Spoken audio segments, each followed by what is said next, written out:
Igni pacho, ma e odwa.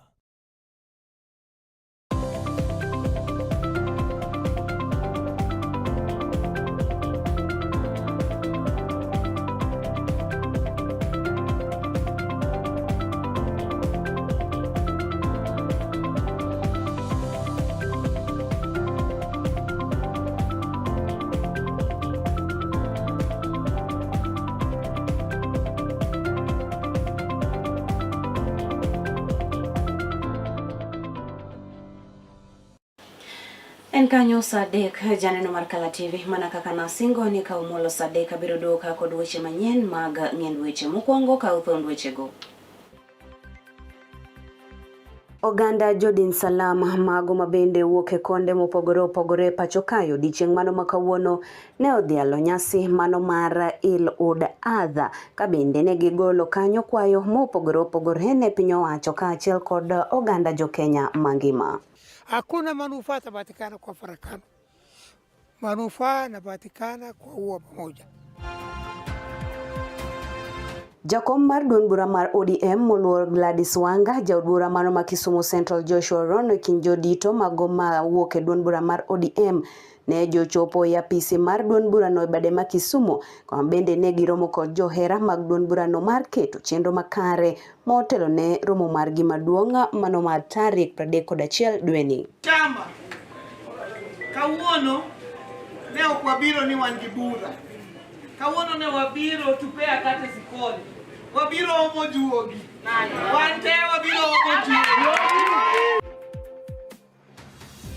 Migao mar thieth oketo thenge laboratory mago mabende romo 4 mabende ibiro tigodo e timo pim kendo yango tie mar tuo mar Ebola e pacho kae. We have also had a lot of screening being done at the border points. Bed koda nyaka giko janeno mar Kala TV nyinga Nelly Achieng' Ndhine jaloko mar David Abila. Wayudo kanyo ni jo oganda Jodin Salam sani to koro golo kwayo ne josiasa mago mapacho kae ka bende gikwayogi mar mondo mi giwe tiyo kod thuolo mabende giyudo e pewe mago mag siasa mano mar kiro weche kaachiel kod ayenje mago mabende nyalo kelo pogruok e pacho kae. Jodin Salam go wacho ni josiasa owinjore oti kod thuolo maket koda mago mano mar wacho wechego mabende nyalo kelo dongruoge ne oganda jo Kenya e pacho kae.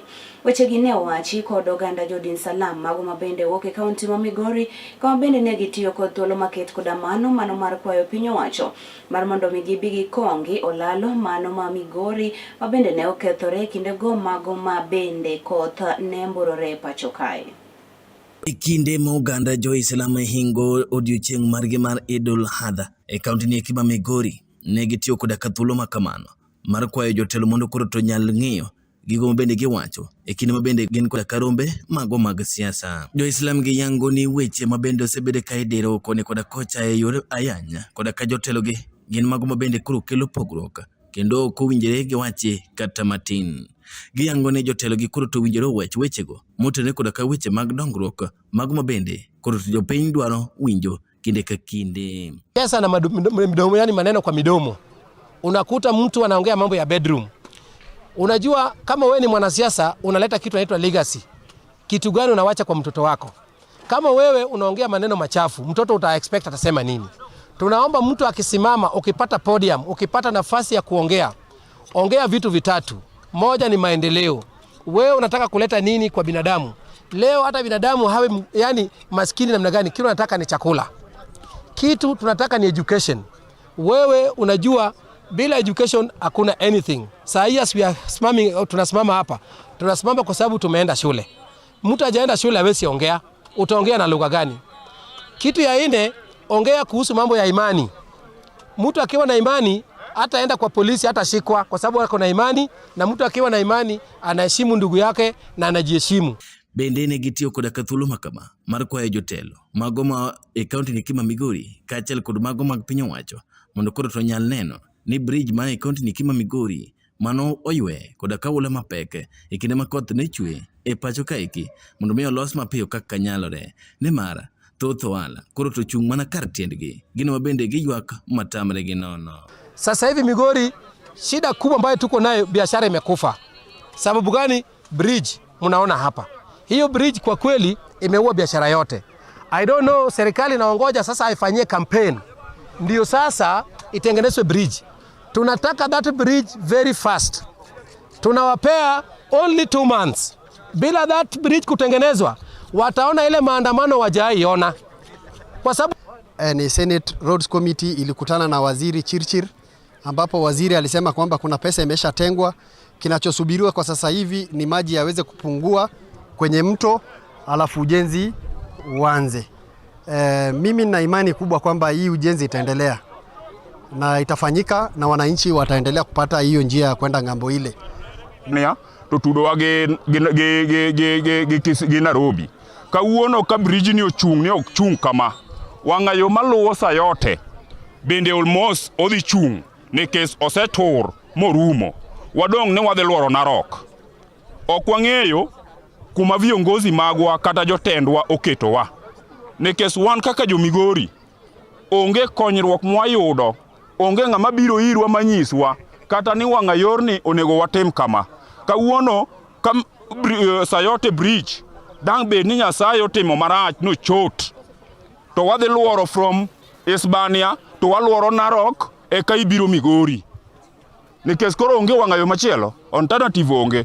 Wagombo ni mondo serikal mar county ka achiel gi leaders magwa man wayiero from Wajombe, wan gi Wajombe 8 mo represent wa National Assembly ka achiel gi women rep gi senator, wuoga ne uru ka okang' mager mondo mi ukelnwa pesa magero daraja. Nikech nwawinjo ni usegolo pesa ne kanye to bajede ng'am contractor ng'ama no. Collins, Kala TV, County ma Migori.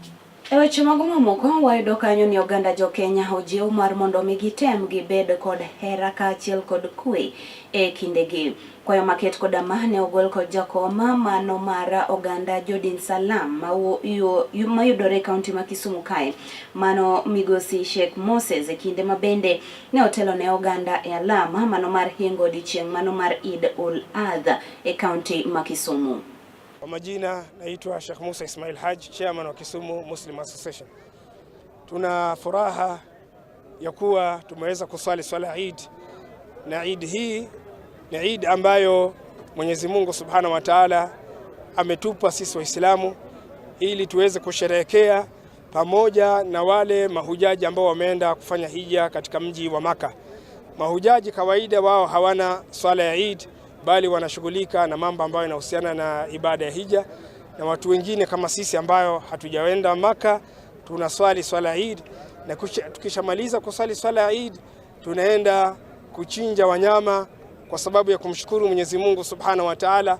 Na wale wanyama tunaambiwa ya kuwa tuweze kuwale wale wanyama, lakini pia vile vile tuwape majirani zetu nyama ambao sisi tumewachinja, hata kama sio Waislamu, maadamu ni majirani zetu tuweze kuwakumbuka. Lakini pia vile vile wale watu ambao hata kama wako sehemu ya mbali, labda hawaishi karibu na sisi, lakini ni watu ambao hawana uwezo, pia vile vile tuweze kuwakumbuka katika hii siku ili tuweze kusherekea sote pamoja. E kaunti ma Homa Bay kocha wedo kanyo ni jotenda Din Salam mago mawuok e kaunti ma Homa Bay ogolo kanyo kwayo ne migao kata migepe mago mag piny owacho mar mondo migiti kanyakla kendo gine ni gibigi ka ondamo mano mager ne josiasa mago mabende kiro weche moko manyalo siayo tulo tok yiero e pacho kae. Jotelo go ne loso e gwenge ma Kendu Bay kocha kama bende ne gikwayo duol mano mar IEBC ka achiel kod mano mar NCIC mar mondo migiti kanyakla mar neno ni josiasa makiro weche mapogo oganda ondhigi kendo okawnegi ondamo mano mager mar chik.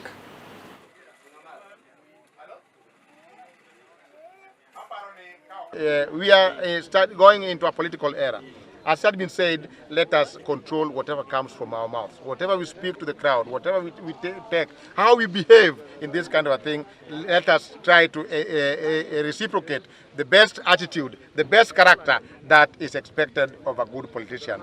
Tunaombea government ya Kenya usalama, na tunaomba sana ikifika wakati wa uchaguzi, tunaomba uchaguzi iwe wa amani, watu wasiuliane, watu wasitukanane, Kama una maneno yoyote ambayo unataka kuwapelekea wananchi, peleka maneno ambayo inaleta watu pamoja. Ikifika wakati wa kampeni, iwe kampeni ya amani, iwe kampeni ya kuuza zera zako, isiwe kampeni ya kutokanana, kampeni ya kutoana aibu, iwe ni kampeni ya maana.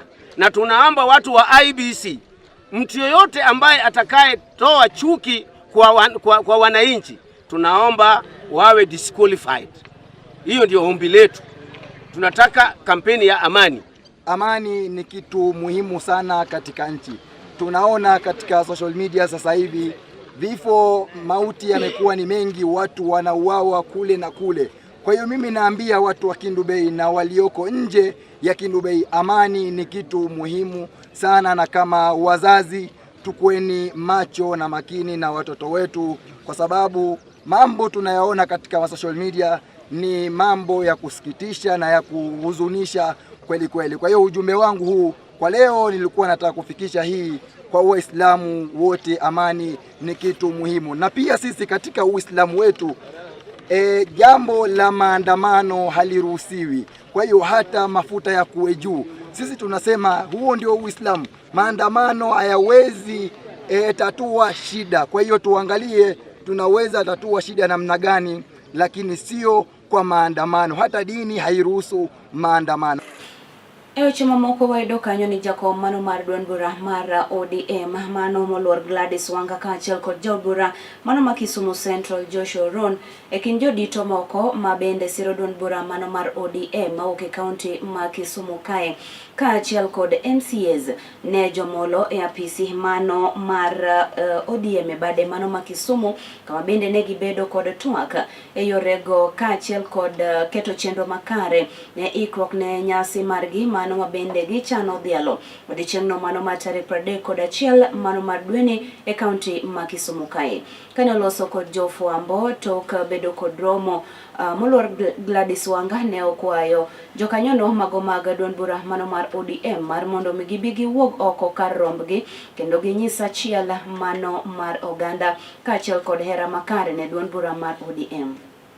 So we paid a courtesy call to our office as a party, be able to continue the preparations for our rally, which will be held at Kirembe grounds on Sunday.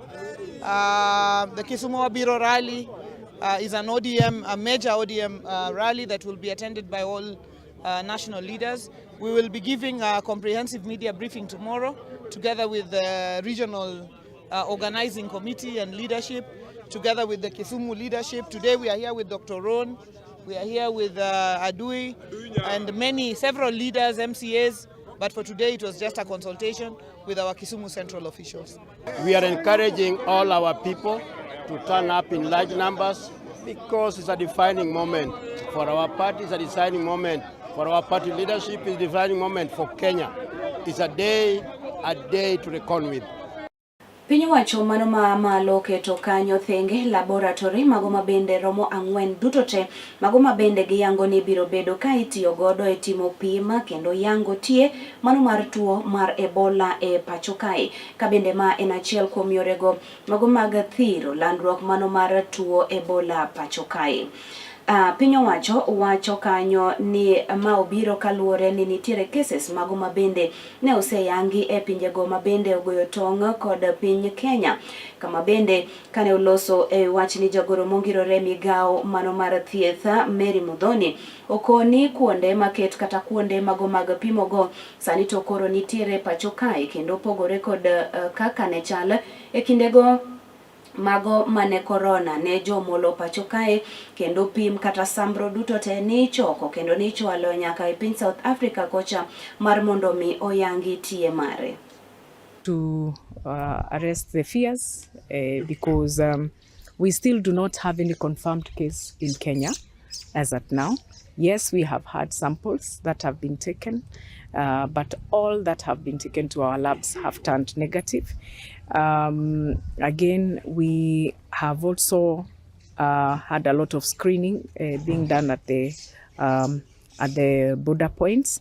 We already have more than 12,000 travelers that have been screened for Ebola virus, and more than 10,000 travelers that have been screened from the international scenes. Domestically, more than 2,500 travelers, and also another more than 2,000 who are also passing through various other border points. So cumulatively, more than 10 million travelers have been screened in our border points or entry points. And we will continue screening anybody who is coming into the country just to ensure that we are safe, and the people who are also entering our country. If you're coming from the high-risk countries, then we propose isolation for a period of time so that we are able to take proper measures on what should happen next. All laboratories now that can test for Ebola. National Public Health Laboratory. We have KEMRI Nairobi, KEMRI Kisumu, and mobile laboratories because we remain a high risk of importation of the same due to the positioning regionally where we are. Again, incident management system at the national level and also at the counties, we are operationalizing similar incident management systems. Again, the national and county teams are working very closely and especially counties that are at the border points. We have also strengthened a lot of border cross-border coordination with Uganda and DRC, Congo, regional and also international partners. We have been able to call them together. Piny owacho mano mamalo nyiso buok mare ewi medruok mago mag cases mago ma oting'o kanyo mag ndhicho kaachiel kod lal gi nyithindo, rocho ratich gi e kind timbe moko mago ma bende ok odhi kare e pacho kae. Kane uloso e wacha maketa kodama, jawache lo piny owacho Isaac Mwaura owacho ni timbe maket kodama gi sani to koro thiro arita kwe kata arita mano makare mago mag nyithindo kaachiel kod oganda e pacho kae. Owacho ni piny owacho oseketo kanyo chenro makare mano mar neno ni arita obio bedo makare e pacho kae kendo midhiero no obio rumo chutho. Ripoti zaidi ya watoto 10,000 ambao wameweza kuathirika kwa njia nyingine ama nyingine kupitia mfumo wetu CPIMS, ambao tayari kuna kesi zaidi ya 10,581 na hizi zinajumuisha kesi 6,820 za watoto ambao wametelekezwa. Watoto ambao wametelekezwa watoto 6,820. Wale ambao wametekwa nyara ni 1,952. Wale ambao wamepotea hawapatikani ni 1,636, na wale ambao wamepelekwa katika mahali kwingine ama ukipenda child trafficking ni watoto 173. Sasa hivi tumehakikisha kwamba tunatafutia malezi tofauti ya wale watoto ambao wako katika tahadhari. Tumehakikisha kwamba wengine ambao wale ambao ni washukiwa wamepelekwa kotini kulingana na mujibu wa sheria kipengele cha 55-54 cha sheria ya watoto 2022. Aga mumuya kikidhi mabor bang' thuolo machuok adoka kod weche mamoko manyien.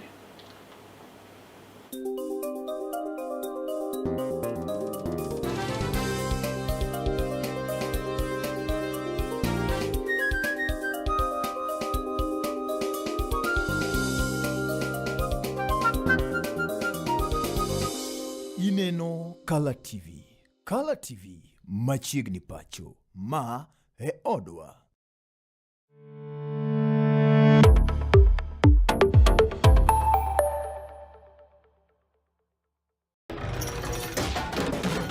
Tok bedo kod odiochieng' marabora e sikunde ka iduogo pacho, yud thuolo mar kweyo pachi kendo bedo gi mor e chenro mar Bang School. Chenro mar Bang School chakore saa 10:30 mamidhiambo nyaka saa 11 mamidhiambo. Kama inene katun mamori, ipuonjori weche mathoth, ibedo kod mor gi nyiero motimo Cathedral. Kik bai, Bang School, chenro manigi mor lilo ne nyithindo duto. Kala TV, machiegni pacho ma e odwa.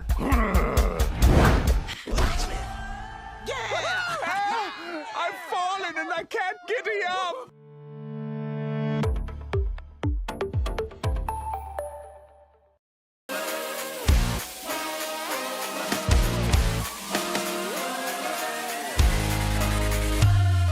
Komuch to wan kore duoko mag tuke mopogore opogore, jotugo motimogi, kuonde magitimogie, to gin tuke magi mabiro. Mano emomiyo wan ka e chenro mar chal pewe, tudri kodwa wuok tich nyaka tich abich saa 11 mar midhiambo nyaka saa 12 mar midhiambo. Kama wanyisi motimore e pewe duto mana e Kala TV.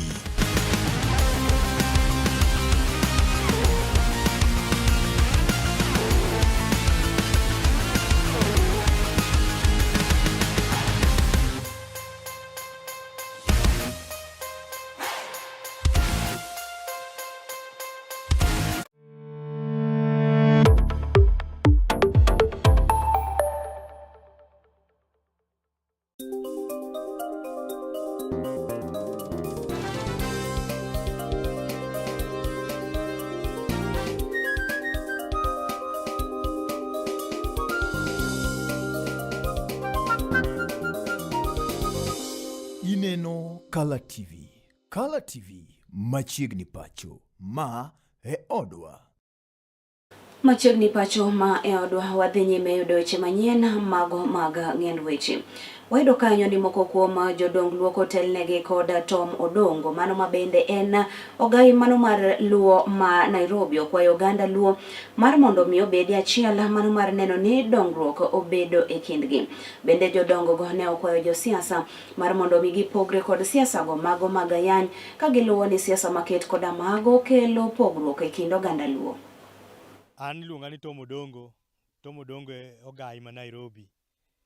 To nyaluongo jodongo dalana ka kaluwore gi weche ma nyoche wasebedo kwa gombo mondo watim, mondo wakuodhe piny kata wagoye mbaka kaluwore gi timbe matimore kuonde ma wantiere, mondo wang'e ni kaka Jaluo ne dak nang'o, Jaluo ne nyithindwa matindo ne ipuonjo nang'o, wachiere giwa mane timore chon mane wadonge, nikech nyithindwa sani ok dong kaka ne wadongo, to kelo hinyruok ne ogandawa. Tamo nyithindwa e somo, tamo nyithindwa e rieko, miyo nyithindwa tho ka ndalogi podi. Omiyo mano e gima waluongore kaka jodongo, luongo jodongwa ma Nyakach, jodongwa ma Muhoroni, to gi jodongwa kowuok e piny Nairobi, mondo wakuodhe piny. Amor gi gima utime dalana ka, kendo aglamo ni kaka wachake ni, waringa ringa kwa luoro Kenya te kamoro amora ma joluo wanitie, mondo wawach wachni. Wawache ka jatendwa moriwo Luo te e piny mangima, jaduong' ker marwa Odongo Iranda, ong'eyo kendo ok watim gimokia. Watimo gimong'eyo, ma en bende waduoko ne report ni jaduong' mae kaka ne jodongo wuoyo, to kete file mare to biro wacho koro kochomo joluo tir, to wacho wach ma waseluwo me kor gweng' te mwang'e kama sida nitie. Machielo en weche moko nitiere ma kata jakom notho kanyo wacho ni sani e chike waka onego wang'igi. Koro mano bende wawinjo ka wawinjo pach jol piny, mondo mi ka ker biro wuoyo, to wuoyo ka winjore gi paro mano winjo. Mi amor kodu kabisa jodalawa, gik matimore duto te ganda Luo, jaker nyo wuoyo nyoro mwacho joluo ok opogore, joluo opogore mana kisiasa. To kiluo to pod wane achiel. Mamano onge pogruok. Siasa ng'ato nigi lainde moringe, ng'ato dwaro kom, ng'ato dwaro tich. Lakini ka koro chopo ni Luo, to Luo ni achiel. Kamoro amora ma joluo ntiere. Omiyo akwayo jaluo moro amora ma winjowa kamoro amora ma intiere. Number 1, japuonj mar nyathi en in iwuon e odi. Puonje nyathini e odi gik monego bed noluwo gi gik motimo. in bende wache weche minyalo wacho manyalo konyo kata manyalo gero nyathi. Awinjo kaluo yanyore e digital kiang'o TikTok, internet, gik machalo kamago. Kendo giwacho weche madongo monego kik giriw nikech internet nyaka nyathi matin somo, nyathi madiere somo, maro somo. Iwache weche pien. Joma dongo ok nyal timore kamano, wadagi kaka jodongo. Ayany no must stop. It must stop. Nitie gik monego wane nyime kacha. Wakedo jasikwa maduong' kabisa mwakedo go en dhier. En wach mar somo mondo nyithindwa osom. En wach mar dwaro thieth mondo wabed go osiptande gi kuonde ma wanyalo thieth gi doctors mabeyo. En wach mar dongruok gi gedo mag ndara kod pi to gi gik mamoko. Joluo riwre kaka oganda kik gipogre. Kik siasa kik pogwa wabedo achiel mondo wabed gi teko. Thoth oganda bende teko oganda. Waseyudo ni joluo tinde ok medre. Ora ni joluo medre mondo obed mang'eny mondo gibed gi teko kaka oganda. Wayudo kanyo ni kwayo sani to koro gol ne jokanyo no mago mabende ntiere sekta no mano mar lupo kod uso rech mar mondo omigi tem girit kanyo chia mago mag joma mine e kinde mabende gintiere otongo mano mar yudo kanyo nweng'o margi ka okalo e yor nam. Ma en kwayo mabende ne ogol kanyo kod Mikael Orin Odera mabende en achiel kuom jokanyo no mano mar riwruok mar Community Development Initiative e kinde mabende ne gichiwo kanyo yie jolupo mago mabende timo chenro go mago mag lupo e dho wath mano masango road tamayudore e Nyakach.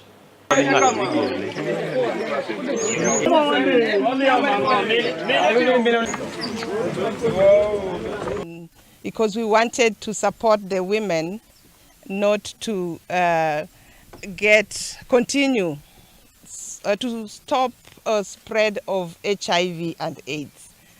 And not only that, but empower the women economically, because the women are very vulnerable, and as a woman I thought I need to support the women. How can we empower the women not to be lured by people in exchange of sex? But this actually will help them not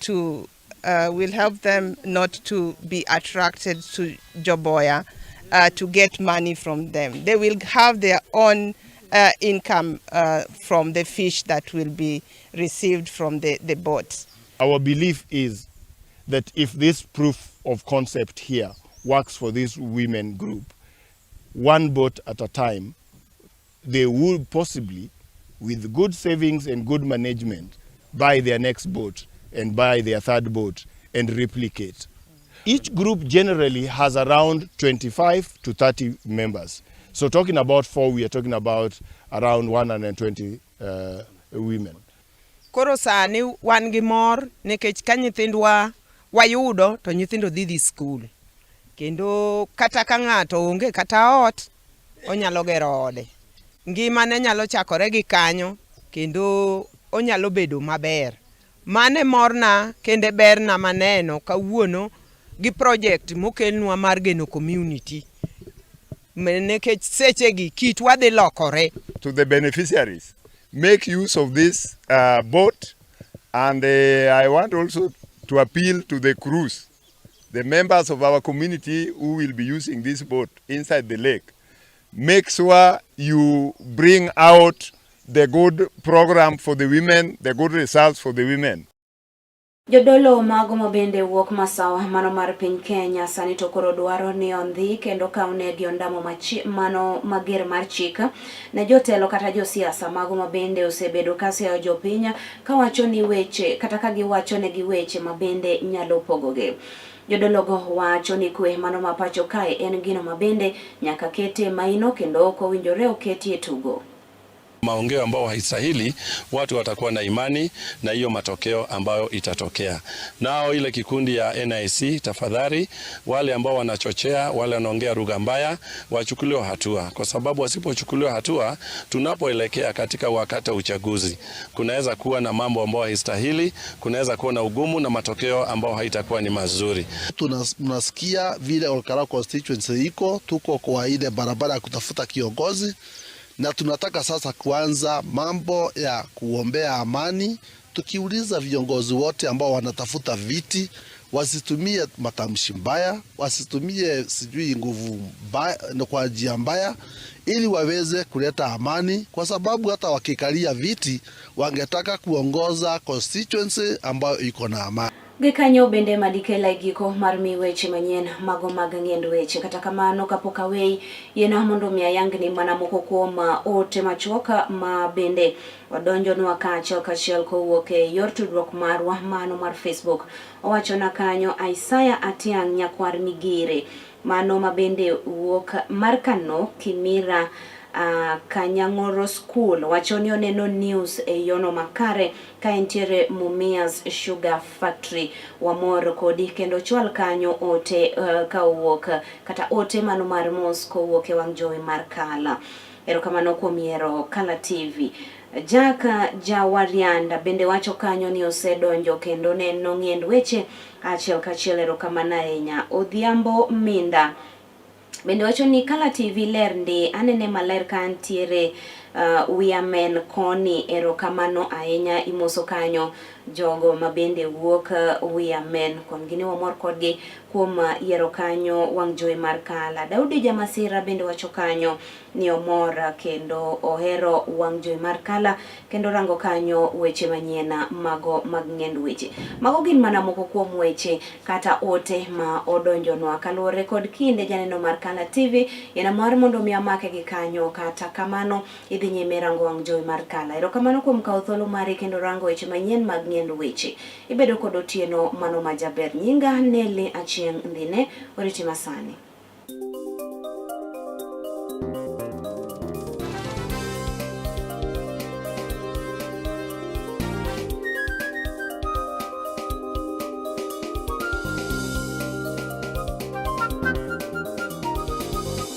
Ineno Kala TV. Kala TV machiegni pacho ma e odwa.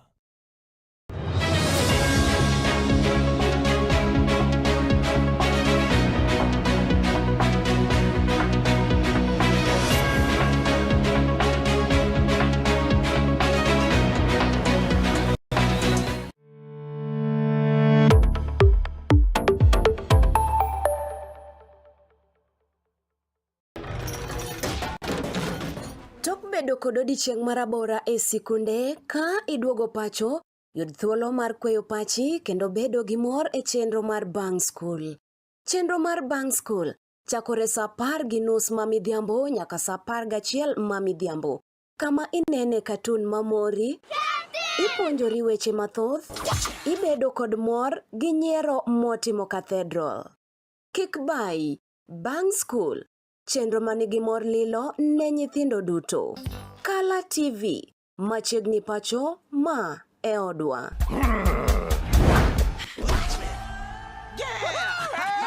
I've fallen and I can't get up.